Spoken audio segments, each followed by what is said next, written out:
Hi. So trigger warning. This is going to be a very controversial, probably thing. People are going to. This is a very big thing that I'm about to talk about. That I'm brave enough to talk about now because I owe it to 16-year-old me to talk about it.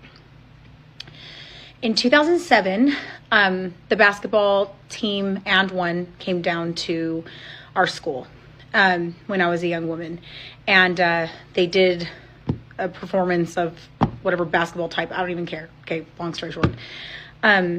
They left syringes in the bathroom. They were kicked out of they were never allowed back in that school again. I don't want to say where I live. There is a man on the team, or a coward on the team, named Philip Champion. A lot of people know him as Hot Sauce from And One. I was 16 years old. My friends and I were at Hastings. We walk out and we were approached by him, his friends, in a van. And he was aware of our age. You know, he asked how old I was. I told him. He said how pretty I was and how my lips were beautiful, and that he just thinks I'm a beautiful young girl, and that I needed to hang out with them because they were going to have a party at a hotel in the town I live in. Okay. I've always thought that it couldn't have been rape or grape, whatever you want to say on TikTok, which I should be able to say what I need to say and it be on here. Because I went to the party myself. And as young women, we are told, you ask for it. I didn't ask for what happened to me that night. I went to the hotel and I followed him into a room, and he raped me in that room and kept telling me repeatedly for the amount of time, whatever time it was, which felt like forever, that I had hood in me, over and over and over and over again, repeatedly, over and over and over again. I had a couple friends who heard me screaming, but again, we are young women and too afraid to do anything about it because nobody takes us effing seriously. I'm doing this because so many young girls blame themselves for what a disgusting man does. Yo, so we back in here for another edition of F-ya-Motha, and I just want to start off by saying this bitch lying. Now, before y'all chew my head off, the reason I said she's lying, it's been damn near 20 years, 18 to be exact, and she said she was 16, so roughly she's about 34, 35 now, almost 40. Let me see if I get this straight. You went from a teenager to being almost 40 to release this information. I'm assuming it's because TikTok is blown up. Other social media platforms and apparatuses allow people to spew their bullshit rhetoric, clout chasing garbage. Now, I'm not saying that he didn't sleep with her like illegally. I've known this nigga.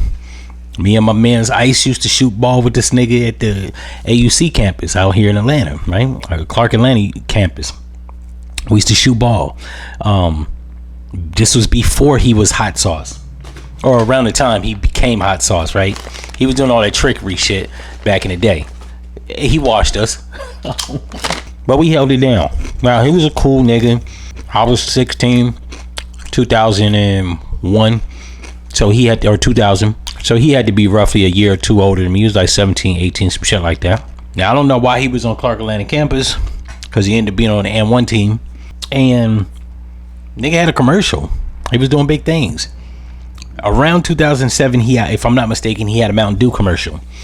So this hoe right here, you 16, first question, red flag has to go off. One has to ask, why did you as a teenager go to his hotel room? Where were your parents at? Now, I'm not trying to victim shame. What I am trying to do is put this in perspective, because I'm one of these people, I don't believe that just because an older man slept with you as a teenager, you got raped. It's one thing if you were at school on an Olympic team and somewhere where he got a hold of you and assaulted you. At a hotel room that you knowingly went to isn't one of them. Not only that, when I was 16, my pops knew where the fuck I was at. When my sister was 16, my mom knew where she was at. We weren't out just randomly by ourselves going to hotel rooms at nighttime. So that's the red flag right there. 2, while he probably did have statutory sex with you, which is illegal in the state of Georgia, actually, let me take that back. No, depending on what state it was, the age of consent in some states are 16. So the details of this isn't really like hashed out. And I think she said what state she was in. I wasn't listening, nor do I give a fuck. What I will say is, it probably wasn't even illegal in the state that she was in. So then there's that. Now, did he hold her down and pin her down once she got to the hotel room? That remains to be seen. And then 2, one has to ask, what took her almost 20 years to say this? This police precincts, cell phones have been out, smartphones have been out since 2007, 8, right? So you could have like got on social media. Twitter's been around since 2006. What I'm saying is, you could have gotten on social media and blasted them on the spot. Facebook, I think Instagram was popping 2008, so a year later. Like, you had time. The fact that you sat on this almost 2 decades, I mean, shit, after the first decade and you didn't say nothing, you should have just let it go. So the fact that it's been almost 2 decades, it's 2025, in 2 years it'll be 2027, that will make it 20 years. I'm not believing that shit. This is a clout chase. I came across this on Twitter, ironically, and it was first posted on TikTok. So she a clout chaser. This shit is gonna get swept under the rug because, man, it took you 20 years. Ain't nobody trying to hear that shit. You can't even file a civil lawsuit against this dude because he ain't got no money. From what I hear, I heard through the grapevine a few years ago, probably about roughly 8 years ago, he was back in the hood. So you ain't gonna get no money. He's not a celebrity anymore. My best bet, or your best bet, just let this shit go. She trying to pull a goddamn Cassie. Matter of fact, not even that. If it was a grape case, you need to go get a kit done. So how the police or investigators couldn't actually take this serious? They got no evidence to go off of, only your word. And it's been 20 years. You know how much shit people forget in 20 years? How much shit people exaggerate, embellish, fabricate? They're not going to take you serious because it's been so damn long. There's no hard definitive evidence, no video, no fluid, no semen, no nothing. You out here, you looking crazy. I'm not saying it didn't happen. What I'm saying is, we got to stop letting these people, after something happens, let 20 and 30 years go by. If it did happen after 20 years, what's the recourse?